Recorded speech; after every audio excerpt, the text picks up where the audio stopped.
자, 이번에는 최근에 개인회생 개시 결정 난 사건을 예로 들어서 개인회생 변제금이 어떻게 산정되는지에 대해서 한번 설명을 드리도록 하겠습니다. 자, 요거 같은 경우는 옛날에 다른 사무실 통해서 개인회생을 진행하셨다가 변제금 미납으로 폐지돼서 저희 쪽에 다시 개인회생을 신청하신 분이세요. 그리고 변제율 같은 경우는 총 원리금의 4.56% 변제로 해서 개시 결정이 난 사건인 거고, 뭐 실질적으로 원금 기준으로 하면은 원금의 15% 변제, 원리금의 4.56% 변제입니다. 원리금 기준으로 치면은 굉장히 개시 결정이 잘 된 사건이죠. 자, 그러면은 변제금이 어떻게 책정되냐? 많이 인터넷을 통해서 많이 보셨을 겁니다. 자, 기본적으로 본인의 월 평균 소득이라는 게 있어요. 이 월 평균 소득이라는 거는 기본급만 따지는 게 아니라 상여라든가 인센티브, 성과급, 그런 걸 전부 다 포함하는 거죠. 그리고 그걸 1년 평균을 하는 거예요. 물론 당연히 세후 소득입니다. 그리고 거기서 본인 부양가족에 따른 생계비가 있어요. 법원마다 매년 정해지는 1인 가구, 2인 가구 뭐 생계비가 있는데, 그 부양가족에 따른 생계비를 제외하고 그 외적으로 추가적으로 인정받을 만한 생계비가 있으면 그것도 제외를 해요. 법원에서 인정받을 만한 거 제외하고 나머지가 변제금이 됩니다. 자, 예로 월 평균 소득이 184만원이신 분이 계세요. 쉽게 계산하기 위해서 이렇게 임의로 책정했습니다. 그리고 1인 가구 생계비 124만원, 추가 생계비 따로 없으셔가지고 하면은 월 변제금이 60만원이 나와요. 이게 가장 기본이죠. 그리고 이걸 가지고 3년 동안 변제를 합니다. 3년 동안 변제를 하면은 내가 법원에다가 2160만원을 내게 되는 거죠. 자, 그럼 여기서 중요한 게 뭐냐? 무조건 변제금이 이거로 책정되는 게 아니라 이렇게 책정된 변제금이 아래 두 가지를 만족해야 됩니다. 하나는 청산가치 보장의 원칙. 이건 뭐냐면은 개인회생 신청할 때 및 보정 시 반영된 본인의 청산가치라는 게 있어요. 재산 목록에 나와 있는데 압류금지 채권이라든가 그런 걸 제외한 나머지가 다 청산가치 되는 거고, 이 이상을 변제해야 되는 거예요. 개인회생 진행하실 때 보정명령 나오면은 본인이 뭐 서울 같은 경우는 변경됐지만 다른 지방법원 같은 경우는 주식이나 비트코인 도박해서 손실하거나 개인에게 변제해서 부당하게 처분한 금액은 전부 다 청산가치로 반영하세요 라고 하는 게 있을 겁니다. 그게 왜 청산가치 반영하냐? 결과적으로는 우리가 납부하는 변제금을 더 납부하라는 거예요. 그렇게 하기 위해서 이걸 하는 거예요. 만약에 이제 그런 부당한 처분이 없으시면은 청산가치에 반영될 문제가 없으니까 크게 문제가 되진 않겠죠. 그리고 두 번째, 최저 변제율 제도. 요거 같은 경우는 거의 실효성이 없는 제도긴 합니다. 뭐냐? 이거는 원금 기준이 아니라 원리금 기준이에요. 원리금 기준으로 5천만 원 이하일 경우는 그 원리금의 5천만 원 중에 5% 이상은 변제하라 이거예요. 근데 5천만 원에 5%면 250만 원이에요. 3년 동안 250만 원 변제 못한다?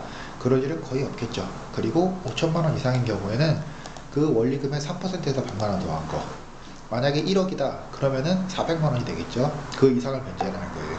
요 두 가지 원칙을 만족해야지 최종적으로 변제금이 정해지는 겁니다. 그리고 하나 중요한 게 뭐냐면은 요 청산가치 보장의 원칙, 청산가치 이상 변제하라고 하는데, 이때 적용하는 게 뭐냐? 우리가 3년 동안 2160만 원을 냈지만 실질적으로 이 청산가치 이상 변제할 때는 요 금액을 따지는 게 아니라 이걸 따집니다. 현가율이라고 해서 기간에 따른 현재 가치를 적용하는 게 있어요. 60만 원씩 3년 동안 우리는 낸 게 2160만 원이지만 이걸 현재 가치로 따지면 2026만 원이 되는 겁니다. 만약에 본인이 개인회생을 진행해서 청산가치가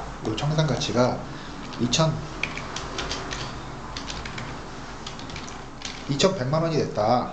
그러면은 나는 3년 동안 낸 게 2660만 원이라서 이걸 만족한다라고 생각하지만 실질적으로는 이 현가율이 이 금액보다 높아야 되는 거예요. 그러면은 어떻게 되냐? 이 금액보다 높기 위해서 변제 기간을 우선적으로 늘립니다. 이것보다 높아지는 금액이 나올 때까지. 뭐 이런 경우에는 뭐 한 달만 더 늘리면 되겠죠. 근데 청산가치가 터무니없이 막 4천만 원씩 올라갑니다. 그러면은 60개월 60만 원씩 5년 동안 하면은 자 3천만 원이죠. 3,600만 원이군요. 3,600만 원이에요. 청산가치 만족 안 해요. 현가율도 당연히 만족 안 합니다. 현가율 같은 경우는 쉽게 계산할게요. 60 곱하기 53하면 현가율이 3,600만 원의 현가율은 3,100만 원이에요. 그러면은 변제 기간을 최장 5년까지 늘렸는데도 청산가치 보장 만족 못한다. 그럼 어떻게 된다? 이 생계비를 감액하는 겁니다. 생계비 감액해서 이걸 만족할 때까지 변제금 높이는 거예요. 근데 우리 같은 경우는 보통 신청하신 분들은 이걸 굳이 청산가치 보장의 원칙을 만족해야 되니 최저 변제율 제도를 만족해야 되니 신경 쓸 필요가 없죠. 왜? 사무실에서 알아서 다 계산해줘 맞춰서 해주니까. 본인 같은 경우는 이런 걸 신경 쓸 필요가 없고, 간혹 가다가 내가 원래 처음에 들었던 이 변제금이 안 나오고 계속 보정할 때마다 나 변제금이 계속 높아진다, 기간이 늘어났다 라고 하면은 억울해 라고 한다기보다는 바로 이 부분, 보정 시 반영한 청산가치, 본인이 부정처분한 재산 때문에 변제 기간이 변나 변제 금액이 늘어난다 라고 생각하시면 됩니다. 혹은 본인이 직접 신청하신 분들 같은 경우는 이런 내용을 다 알고 본인이 직접 계산하고 서류 편철하고 다 해서 자료를 제출하셔야 되겠죠. 자, 그러면은 요것도 마찬가지로 원리금의 4.52%, 청산가치 보장의 원칙 다 만족합니다. 청산가치 7140,834, 현재가치 74. 원래 실제 변제금액은 830인데 이 830만원 돈에 대한 현재가치는 740만원이죠. 청산가치 보장의 원칙 만족하고, 마찬가지로 아까 말씀드린 것처럼 변제율, 최저 변제율도 만족하니까 이렇게 해서 개시 결정이 나온 거죠.